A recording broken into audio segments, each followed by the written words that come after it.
Saxaabay meherka Soomaalida iyo meherka Indonesia keeba qaalisan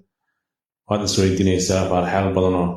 ku haya siyaad bal u mehersa Indonesia ka saan bala ku haya halka video uu ku haya si arkaysanba meeshan way meher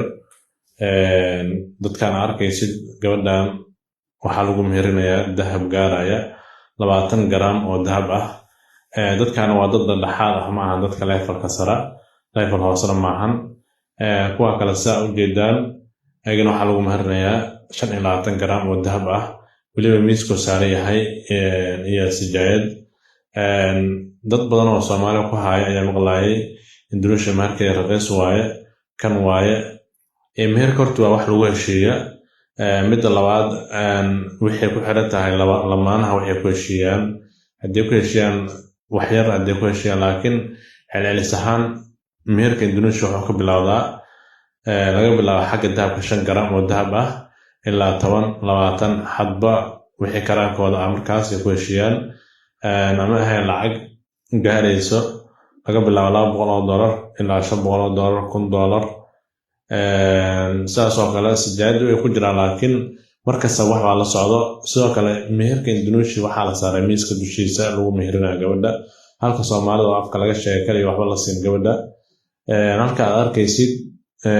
teenda waxaan quruxda badan aad arkaysid Indonesia qaabka aroosmarka loo sameeyo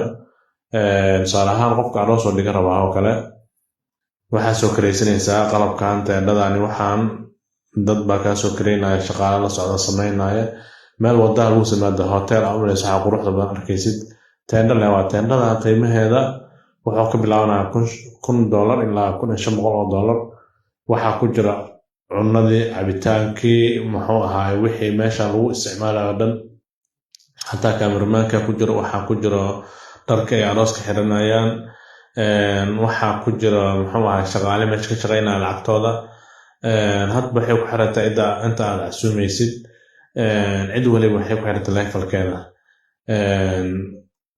qof level hoose qof level sare ah marka Indonesia meherka raqiis wax la yiraahdo ma jiraan faraxyaal badan waxa jira loogu sheekeeyay in meherka Indonesia oo raqiis yahay oo sijaad leeyahay oo gabdhaha raali ay yihiin gabdhaha Soomaalida raaliyaal way yihiin saada ka dhigatay